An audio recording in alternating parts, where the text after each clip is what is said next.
창세기 1장 24절에서 31절의 말씀, 하나님의 마음이 나에게라는 제목으로 오늘 은혜의 말씀을 나누고자 합니다. 우리 24절에서 31절까지 한 절씩 교독하며 나가도록 하겠습니다. 하나님이 이르시되 땅은 생물을 그 종류대로 내되 가축과 기는 것과 땅의 짐승을 종류대로 내라 하시니 그대로 되니라. 하나님이 이 땅의 짐승을 그 종류대로, 가축을 그 종류대로, 땅에 기는 모든 것을 그 종류대로 만드시니 하나님이 보시기에 좋았더라.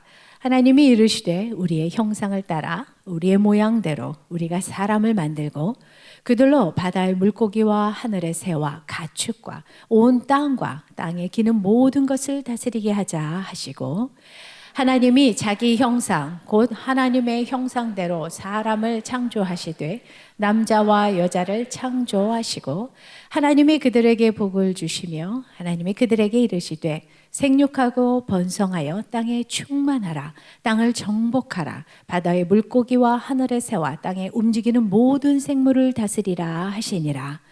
하나님이 이르시되 내가 온 지면에 씨 맺는 모든 채소와 씨 가진 열매 맺는 모든 나무를 너희에게 주노니 너희의 먹을 거리가 되리라.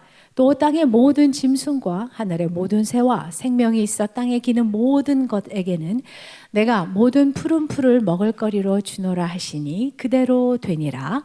하나님이 지으신 그 모든 것을 보시니 보시기에 심히 좋았더라.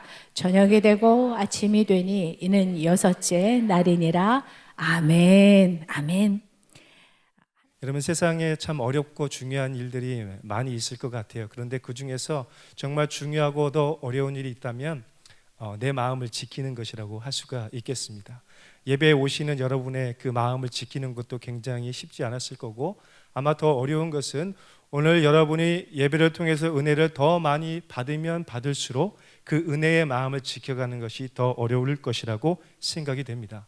그러나 그럼에도 불구하고 우리의 마음을 지켜야 하는 것은, 마음은 우리의 삶의 중심이고 마음은 우리의 생명과 죽음과 연결되어 있기 때문인 것입니다.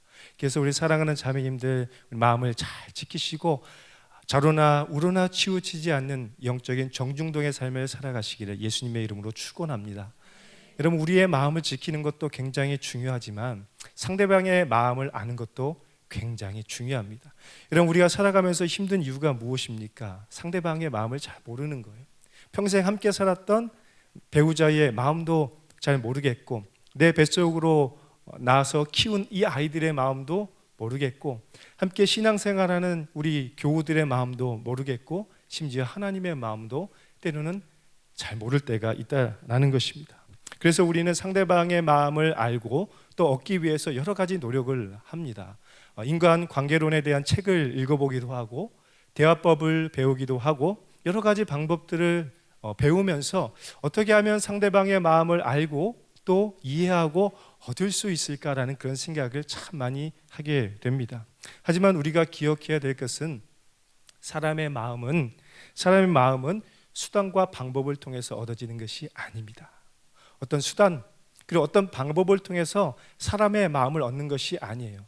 사람 마음의 마음 자체가 목적이 되어야 하지, 마음을 얻는 수단, 방법을 알면 어느 순간 그 마음도 떠나가게 되는 것입니다. 왜냐하면 이 마음이 그 목적을 달성하면 그 마음을 떠나게 되는 것입니다. 그래서 여러분, 마음을 알기 위한 수단과 방법을 배우기보다는 그 마음 자체에 오롯이 집중하면서 진실한 마음으로 또 사랑의 마음으로 다가가는 것이 더 중요하다고 할 수가 있겠습니다. 자, 그렇다면 어떻게 우리가 상대방의 마음을 알고 또 내 마음을 표현할 수가 있을까요? 간단하죠. 우리의 말과 행동을 통해서 우리의 마음이 전해지고 상대방의 마음이 느껴지게 되는 것입니다. 따뜻한 격려의 메시지, 카톡 메시지 한 번, 그리고 정말 사랑의 마음을 담은 그 손편지 하나의 그 진실한 마음 전달을 통해서 사람의 마음이 활짝 열리게 되는 거예요. 뭐 좋은 백이나 좋은 선물이 아닐지라도 정말 내 마음을 담아서 당신 사랑해 라는 그 메시지 한 번에 굉장히 많은 따뜻함을 느끼게 되는 것입니다. 어제 굉장히 제가 당황스러운 일이 있었어요. 갑자기 아내가 그 카톡으로 여보 사랑해 라고 보내는 거예요. 그래서 제가 굉장히 당황했습니다. 무엇을 잘못했나? 혹은 돈이 필요한가라는 그런 생각을 해봤습니다. 그런데 아내의 고백이 그래요. 돌이켜보니까 정말 당신과 살아서 당신을 만난 것이 귀중한 축복이라고 그렇게 고백을 하는 것을 보면서 마음에 큰 위안을 얻었습니다. 그런데 그 말 한마디가 굉장히 마음에 따뜻하게 느껴지는 거예요. 아, 그래, 아내가 나를 사랑하는구나. 나도 더 사랑해야겠다라는 그런 마음을 품었습니다. 그럼 오늘 우리가 진실한 말과 행동 하나로 우리의 마음이 전달되고 공유되고 함께 동행하는 기쁨을 누리게 되는 것입니다. 그래서 우리에게 필요한 것은 이 서로 마음을 나눌 수 있는 소통력과 상대방의 마음을 알 수 있는 분별력이 필요한 거예요. 오늘 우리에게 이런 소통력과 분별력이 있길 예수님의 이름으로 축원합니다. 그런데 오늘 성경을 보면 하나님의 마음이 우리에게 오롯이 전달되고 있는 것이 느껴집니까?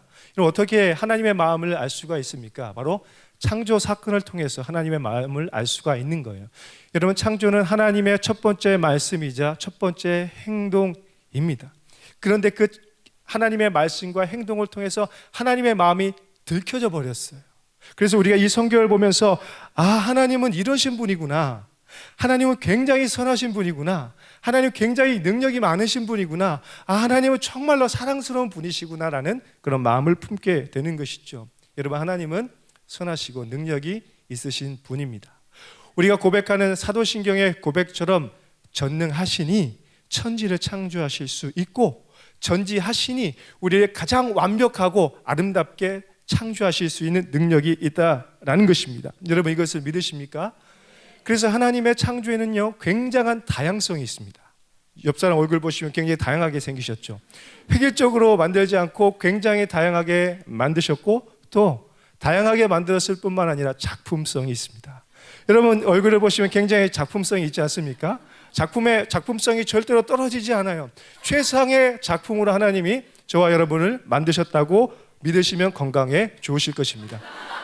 하나님께서 우리를 이렇게 다양하고 작품성 있게 만드셨는데 24절과 25절의 말씀을 한번 읽어볼까요? 시작. 하나님이 이르시되 땅은 생물을 그 종류대로 내되 가축과 기는 것과 땅의 짐승을 종류대로 내라 하시니 그대로 되니라. 하나님이 땅의 짐승을 그 종류대로 가축을 그 종류대로 땅에 기는 모든 것을 그 종류대로 만드시니 하나님이 보시기에 좋았더라. 아멘. 여러분 있잖아, 하나님은 창조를 통해서 자신의 능력을 보여주셨습니다. 자신의 성품을 반영하셨어요. 자신의 마음을 하나님의 창조에 다 담아 놓으신 거예요. 그래서 우리가 은혜가 충만할 때 하나님이 만드신 이 세상을 바라보면 뭐라고 나오죠? 참 좋다, 참 아름답다. 그 요즘 단풍이 울긋불긋 들고 있는데 그 모습을 보면서 뭐야 이거, 이런 마음 가지십니까? 그렇지 않잖아요. 너무나 아름답고 마음이 좋고 이렇게 아름다운 세상을 만드신 하나님을 보면서 감사합니다라는 그런 고백을 하게 되는 것입니다. 여러분, 이처럼 하나님의 창조를 통해서 하나님의 마음이 드러났어요. 그것이 무엇이라고요? 보시기에 좋았다라는 것입니다. 그래서 창조 자체가 하나님의 기쁨이고 하나님의 마음의 표현, 하나님의 사랑의 고백이라고 우리는 알 수가 있는 것입니다. 그럼 어떻게 이것을 알 수가 있느냐? 사실 세상에는 여러 종류의 창조 신화들이 있습니다. 여러 창조 신화가 있는데 세상의 창조 신화와 성경의 창조 신화는 완전히 그 동기와 목적과 내용이 다르게 됩니다. 이스라엘 백성들이 살아갔던 당시에 고대 메소포타미아 그 근동 지역에 창조 서사시인 에누마 엘리시라는 그런 서사시가 있습니다. 그런데 그 서사시를 보면요, 창조의 과정과 목적이 완전히 다른 것을 보게 됩니다. 인간을 어떻게 만들었느냐? 신들과 신들이 전쟁을 합니다. 그리고 그 죽은 신의 피와 뼈로 사람을 만들었습니다. 그런데 그 사람을 만든 목적이 무엇인가? 신들을 위한 종, 신들을 위해 봉사하는 노예로 인간을 만들었다라고 기록을 하고 있는 거예요. 그런데 여러분, 오늘 우리가 믿고 사랑하는 성경에는 하나님의 창조와 하나님의 그 창조의 동기와 목적이 완전히 다르게 기록되어 있습니다. 그것이 무엇입니까?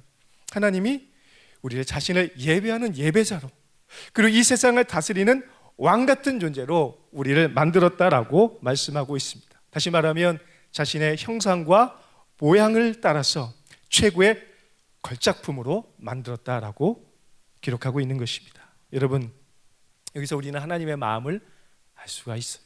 사람도 자기가 만들었던 어떤 물건을 보면서 굉장히 기뻐하고 즐거워하지 않습니까? 우리 아이들 보면 그 학교에서 방과후 수업에서 요리 만들어 오면 아빠 내가 뭐 만들어 왔어 먹어달라고 하는데 그때마다 굉장히 곤혹스럽긴 합니다.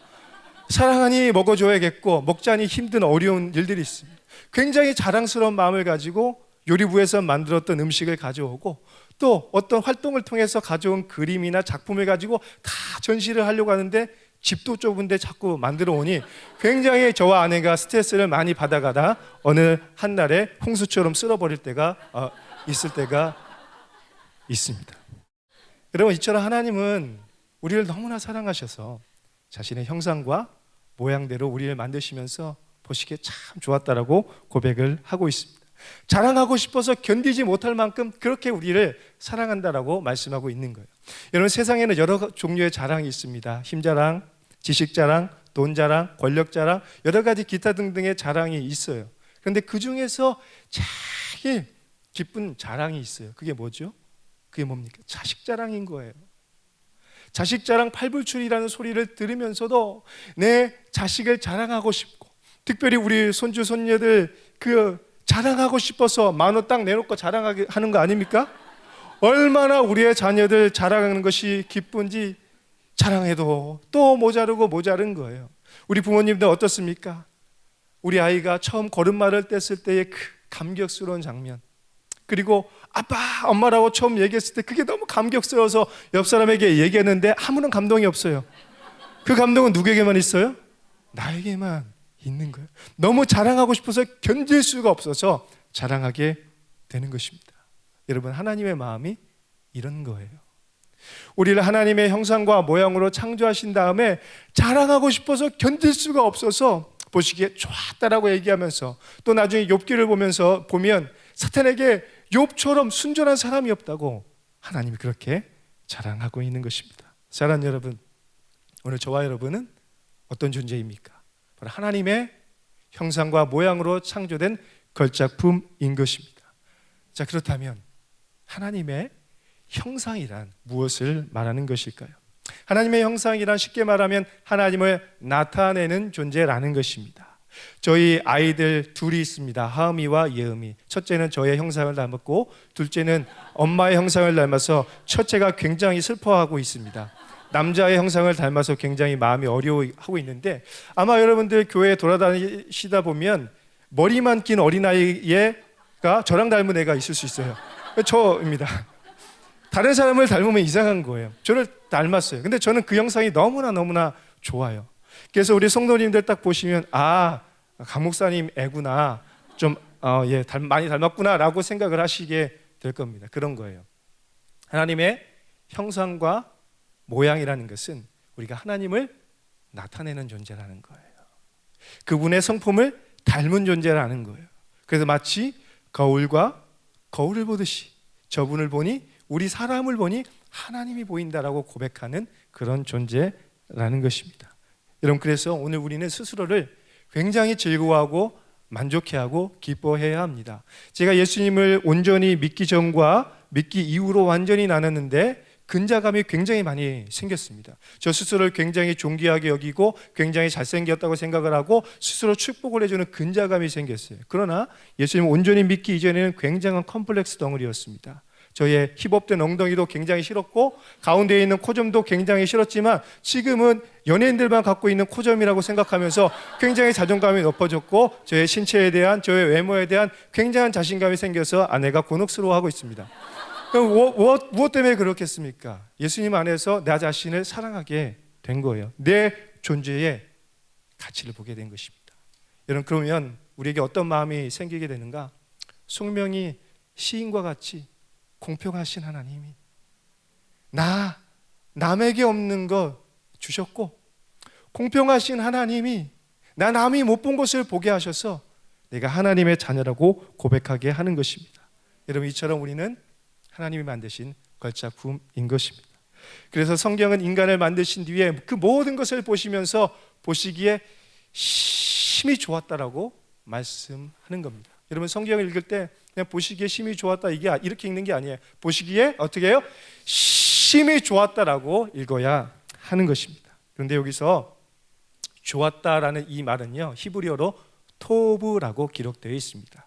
토브, 주로 빵집에서 많이 쓰는 용어인데요, 이 히브리어 토브라는 이 말은 하나님이 기뻐하시고 하나님이 사랑하시는 사람들을 표현할 때 이런 단어를 주로 사용했습니다. 그들은 하나님의 토부를 소유하고 하나님의 토부를 나타내는 사람들이었어요. 특별히 모세는 하나님의 토부를 가지고 있는 사람이었습니다. 우리 출애굽기 2장 2절로 3절의 말씀을 같이 한번 읽어보겠습니다. 시작. 그 여자가 임신하여 아들을 낳으니 그가 잘생긴 것을 보고 석 달 동안 그를 숨겼으나 더 숨길 수 없게 되매 그를 위하여 갈대 상자를 가져다가 역청과 나무지를 칠하고 아기를 거기 담아 나일강과 갈대 사이에 두고. 저는 이 말씀을 보면서 과거에는 굉장히 시험을 받았습니다. 왜냐하면 모세가 잘생겼기 때문에 구원받았다라는 착각에 빠졌습니다. 어머니 요게벳이 모세를 석 달 동안 숨겼던 이유는 성경을 보면 그가 잘생긴 것을 보고 숨겼다라고 말씀합니다.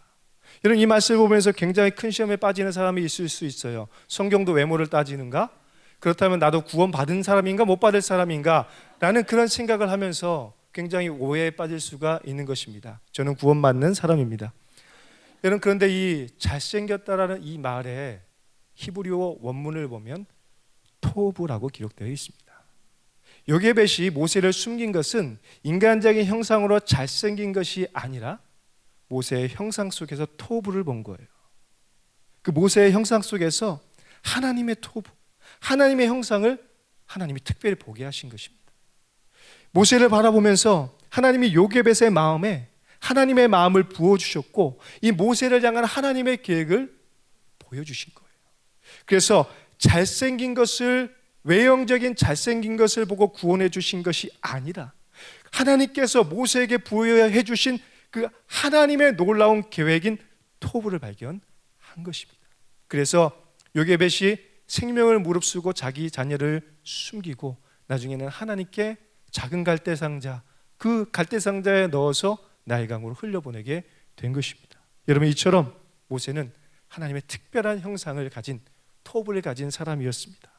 여러분, 다윗은 어땠습니까? 다윗도 하나님의 토부를 가진 사람이었습니다. 우리 사무엘상 16장 11절로 12절의 말씀을 같이 한번 읽어보겠습니다. 시작. 또 사무엘이 이새에게 이르되 내 아들들이 다 여기 있느냐? 이새가 이르되 아직 막내가 남았는데 그는 양을 지키나이다. 사무엘이 이새에게 이르되 사람을 보내어 그를 데려오라. 그가 여기까지는 우리가 식사 자리에 앉지 아니하겠노라. 이에 사람을 보내어 그를 데려오매 그의 빛이 붉고 눈이 빼어나고 얼굴이 아름답더라. 여호와께서 이르시되 이가 크니 일어나 기름을 부으라 하시는지라. 아멘. 여러분, 성경은 다윗의 얼굴이 아름답더라라고 기록을 하고 있습니다. 그런데 이 단어가 또 톱으로 기록되어 있습니다.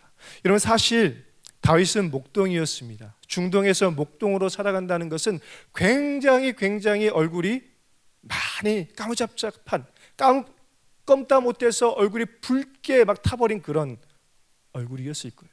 그리고 어쩌면 그 모습을 보면 굉장히 동남아 사람들의 그 붉게 타버린 그 모습을 보면서 아름다움을 발견하기는 어려울 수도 있는 것입니다. 그런데 성경은 이 다윗이 그 붉게 그을린 피부조차도 감출 수 없는 것이 있다라고 말씀하죠. 그것이 무엇입니까?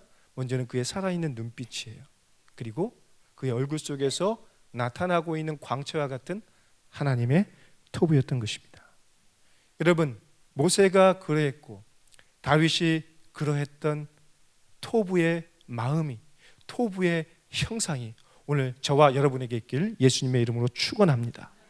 여러분, 이처럼 우리가 하나님의 형상과 모양으로 창조되었다는 것은 우리의 모습 속에서 하나님이 보이는 거예요. 옆 사람 보시면 하나님이 보이십니까? 보여야 정상인 거예요.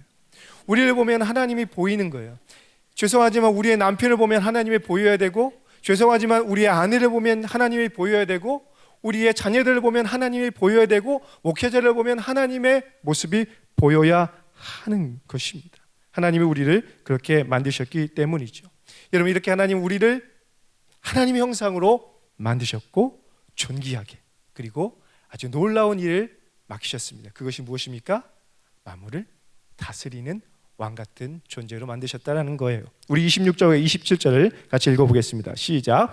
하나님이 이르시되 우리의 형상을 따라 우리의 모양대로 우리가 사람을 만들고 그들로 바다의 물고기와 하늘의 새와 가축과 온 땅과 땅에 기는 모든 것을 다스리게 하자 하시고 하나님이 자기 형상 곧 하나님의 형상대로 사람을 창조하시되 남자와 여자를 창조하시고 아멘.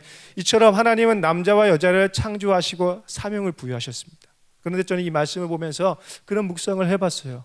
왜 하나님이 사람을 만드시고 좀 편하게 두시면 될 텐데 왜 만물을 다스리시는 사명을 부여하셨을까라는 그런 묵상을 해보았습니다. 그러면서 처음에는 저도 이 말씀의 의미를 잘 몰랐는데 목회를 하면서 그리고 두 아이의 부모가 되어 보면서 이 말씀을 조금씩 이해하기 시작했어요. 목회를 하다 보니까 하나님의 마음을 조금 알겠습니다. 우리 순장님들 목회자의 마음을 조금 아시는 것처럼 목회자들도 하나님의 마음을 조금 알 것 같아요. 부모가 되어 보니 우리 부모님들이 왜 그토록 너도 너 닮은 자식을 낳아보라라고 말씀했는지 알겠더라고요. 그래서 요즘 제가 아이들을 보면서 그런 혼잣말을 많이 할 때가 있어요.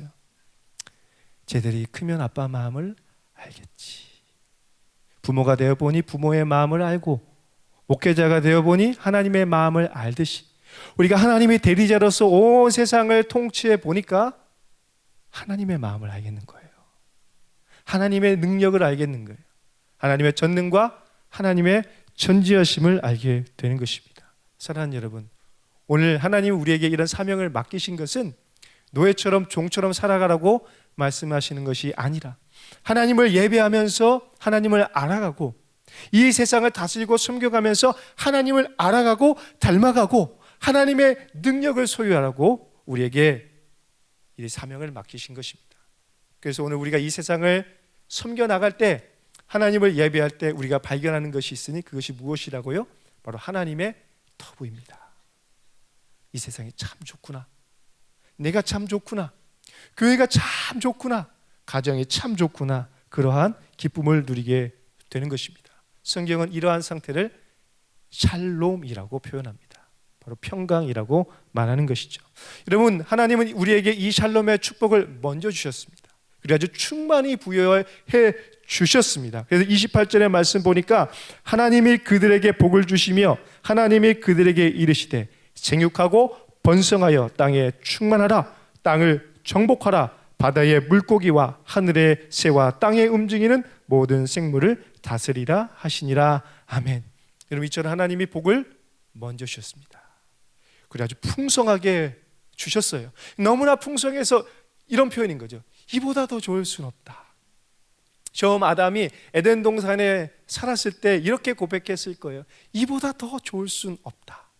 이보다 더 충만할 수는 없다. 이보다 더 기쁠 수는 없다라고 고백하는 상태가 바로 하나님이 주신 축복이라는 거예요. 29절 30절 말씀 보면 하나님이 이르시되 내가 온 지면에 심는 모든 채소와 씨 가진 열매 맺는 모든 나무를 너희에게 주노니 너희의 먹을거리가 되리라. 또 땅의 모든 짐승과 하늘의 모든 새와 생명이 있어 땅에 기는 모든 것에게는 내가 모든 푸른 풀을 먹을거리로 주노라 하시니 그대로 되니라. 아멘. 여러분, 성경의 말씀처럼 아담이 살아갈 때는 굉장히 풍성했고 다채로웠고 손만 딱 뻗으면 무엇이든지 먹을 수 있는 동산의 풍성함이 있었습니다. 그래서 날마다 샬롬 샬롬 샬롬 하면서 기뻐하면서 살아갈 수가 있었던 거예요. 그런데 왜 오늘 우리는 그 기쁨을 누리지 못합니까? 아담이 누렸던 그 충만함과 아담이 누렸던 그 기쁨과 아담이 누렸던 그 행복함과 다채로움을 왜 오늘 우리는 느끼지 못하는 것일까요? 하나님이 주신 샬롬의 평강을 느끼지 못하고 하나님이 주시는 헤세드의 사랑을 느끼지 못하고 하나님이 주시는 그 토부의 기쁨을 누리지 못할까요? 옆 사람을 보면 저 사람은 참 잘 사는 것 같고 복을 받아서 하나님의 복을 받아서 정말 모든 걸 다 가진 것 같은데 왜 나는 이 모양일까? 왜 우리 자녀는 왜 우리 남편, 우리 아내는, 왜 우리 직장은, 왜 우리 교회는, 왜 우리나라는 왜 이렇게 됐을까라는 생각을 할 때가 있지 않습니까? 여러분, 왜 그럴까요? 왜 우리의 인생에 이런 해결할 수 없는 어려움 때문에 고통하고 눈물 흘려야 되는 일들이 찾아오게 될까요? 그것은 바로 아담이 선을 넘어버렸기 때문입니다. 하나님과 아담이 맺은 선악과의 언약은 넘지 말아야 될 선이었습니다. 하나님은 동산의 모든 풍성한 것을 다 주시고 딱 하나 선악과를 먹지 말라고 했습니다. 아무것도 주지 않은 상태에서 이건 먹지 말라가 아니라 모든 거 다 주는데 이거 하나만, 이 선을 넘지 말라고 한 거예요. 그것은 하나님의 주권의 상징이었기 때문이에요. 그것은 하나님의 언약의 표징이었기 때문이에요. 남편과 아내가 사랑의 선을 넘지 말아야 하듯이, 약속의 선을 넘지 말아야 하듯이 하나님이 딱 하나의 선을 딱 그어주신 거예요. 이 선을 넘으면 안 돼. 왜냐하면 너와 나의 사랑의 선이기 때문이야. 그런데 아담과 하와가 어떻게 했습니까? 그 선을 넘어버렸습니다. 그 결과 하나님의 형상으로 창조된 아담과 하와의 모습 속에서 하나님의 형상이 일그러져서 보이지 않게 됩니다. 그의 성품 속에서도 하나님의 형상이 보이지 않아요. 그의 지혜와 그의 능력 속에서도 하나님의 형상이 보이지 않습니다. 왜 그렇습니까? 아담과 하와가 그때로부터 마귀의 백성이 되어버린 것입니다. 죄와 사망의 노예가 되어버린 거예요. 그래서 하나님의 형상이 일그러져서 보아도 하나님의 형상이 보이지 않게 된 것입니다. 여러분, 아담과 하와의 모습이 어땠습니까? 죄를 지었지만 회개하지 않고, 불안과 두려움이 있었지만 하나님께 나아가지 않고 나무 뒤로 숨어서 무화과 나뭇잎으로 자기 자신을 가리면서 불안과 염려를 가지게 된 것입니다. 그의 자녀 가인은 어땠습니까? 자기의 동생을 쳐 죽이는 그런 악한 마귀의 모습이 나타나게 된 것입니다. 바로 이때로부터 모든 인류는 마귀의 지배를 받게 되었고 마귀처럼 살아가는 모습들을 보이게 된 것입니다. 사랑하는 여러분, 오늘 우리 안에 있는 불안과 염려, 두려움과 공포, 시기와 질투, 정욕과 음란, 분을 내고 당을 짓고 하나님을 돌아서는 그 모든 일들, 우리 육체의 또 마음의 질병이 다 어디에서부터 온 것입니까? 바로 이때로부터 오게 된 거예요. 그래서 모든 인간은 모든 만물보다 심히 부패한 존재가 되었다고 성경은 기록합니다. 제 신학교 은사님께서는 바로 이때로부터 인간의 존재 가치를 잃어버리고 모든 인간이 그 공허함 때문에 소유의 가치를 쫓아 살아가게 되었다고 이야기합니다. 어떤 소유를 붙잡으려고 해도 아무리 채워도 블랙홀처럼 다 빨려 들어가는 그 소유의 가치를 쫓아가면서 살아가게 되었다고 말씀했습니다. 너무나 영광스러운 하나님의 형상으로 창조된 그 존재의 가치를 채우려고 소유의 가치를 찾아다녔는데 아무리 소유하고 소유해도 그 존재의 가치를 바꿀 수는 없다라는 거예요. 여러분, 왜 그렇습니까? 우리의 존재의 가치가 너무나 귀중하기 때문에 이 세상의 모든 것으로도 그 존재의 가치를 채울 수가 없게 된 것입니다. 아무리 좋은 집을 갖고, 아무리 좋은 차를 타고, 아무리 좋은 옷을 입고, 아무리 좋은 것으로 내 외형을 치장해도 내 영혼에 뻥 뚫려버린 구멍 하나가 있으니 그것을 채울 수가 없는 거예요. 오직 창조주 안에서만 안식을 누릴 수 있는 그 구멍이 있으니 우리 날마다 소유의 가치를 잡으려고 그렇게 아등바등 살아가게 되는 것입니다. 이런 것을 우리에게 필요한 것은 무엇입니까? 소유의 가치를 따라가는 것이 아니라 우리의 존재의 가치를 회복하는 것입니다. 그리고 더 나아가서 목적의 가치를 따라 살아가는 것입니다. 소유를 더 많이 가지려고 하는 것이 아니라 내가 비록 2랩돈을 들인 과부처럼 적은 것이 있을지라도 내 목적 자체가 바뀌면 2랩돈으로도 기뻐하고 만족하고 세상에서 가장 풍요로운 삶을 살 수가 있게 된 것입니다. 사랑하는 여러분, 우리는 누구입니까? 하나님의 형상과 모양으로 창조된 하나님의 자녀입니다. 하나님이 보시기에 뭐라고요? 심히 좋았다라고 말씀하시면서 모든 만물을 다스리는 왕 같은 존재로 내가 너를 만들었어라고 선언해 주신 바로 그런 존귀한 존재인 것입니다. 그래서 오늘 우리가 우리의 정체성을 바로 할 때, 우리 인생의 목적을 바로 알게 될 때 우리의 삶의 방향이 바뀌게 될 것입니다. 우리의 얼굴의 모양이 바뀌게 될 것이고 우리의 마음의 태도가 바뀌게 될 것이고 오늘 우리 안에 하나님이 주시는 샬롬의 축복, 그 진정한 축복을 누리게 될 것입니다. 그런데요, 사실 이 문제는 우리의 힘으로 해결할 수가 없는 것입니다. 우리의 힘으로 해결할 수가 없어서 절망인 거예요. 그러나 동시에 절망이기 때문에 소망이 있습니다. 죄의 문제를 해결하는 것은 우리의 능력 밖이기 때문에 하나님의 은혜가 우리에게 주어져야 하는 것입니다. 여러분, 오늘 창세기 3장 15절의 말씀을 보면 하나님은 우리를 위해 이런 복음을 선포해 주셨습니다. 함께 고백해 볼까요? 시작. 내가 너로 여자와 원수가 되게 하고 내 후손도 여자의 후손과 원수가 되게 하리니 여자의 후손은 내 머리를 상하게 할 것이요 너는 그의 발꿈치를 상하게 할 것이니라 하시고 아멘. 이와 같이 성경의 역사와 인류의 역사가 어떻게 진행되고 있습니까? 여자의 후손과 뱀의 후손의 전쟁 가운데 있는 것입니다. 강교한 뱀은 여인의 후손을 계속해서 타락시키고 미혹하고 포섭해서 하나님을 떠나게 할 것입니다. 하나님을 대적하는 인생을 살게 할 것입니다. 심지어 하나님의 백성인 우리도 미혹하고 유혹해서 하나님을 등지게 하고 넘지 말아야 될 선을 넘게 하려고 할 것입니다. 그럼에도 불구하고 우리에게 소망이 있는 것은, 그리고 우리가 두려워하지 않을 것은 하나님이 이미 이 전쟁에서 승리하시고 궁극적으로 승리하게 해주실 것입니다. 우리 요한계시록 12장 9절로 11절의 말씀을 보겠습니다. 큰 용이 내쫓기니 옛뱀 곧 마귀라고도 하고 사탄이라고도 하며 온 천하를 꿰는 자라. 그가 땅으로 내쫓기니 그의 사자들도 그와 함께 내쫓기니라. 내가 또 들으니 하늘에 큰 음성이 있어 이르되 이제 우리 하나님의 구원과 능력과 나라와 또 그의 그리스도의 권세가 나타났으니 우리 형제들을 참소하던 자 곧 우리 하나님 앞에서 밤낮 참소하던 자가 쫓겨났고 또 우리 형제들이 어린 양의 피와 자기들이 증언하는 말씀으로써 그를 이겼으니 그들은 죽기까지 자기들의 생명을 아끼지 아니하였도다. 아멘.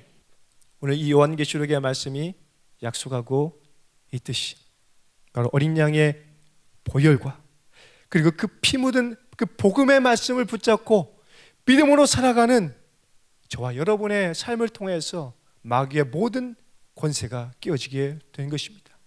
예수 그리스도의 십자가로 이미 우리는 결정적인 승리를 얻었고 우리가 이 말씀을 붙잡고 살아가면서 완전하고 완벽한 승리를 경험하게 될 것입니다. 여러분, 어떻게 이것이 가능하죠? 하나님의 변하지 않는 사랑, 우리를 향해 끊임없이 용서하시고 또 용서하시는 변하지 않는 하나님의 그 긍휼하심이 우리를 살린 거예요.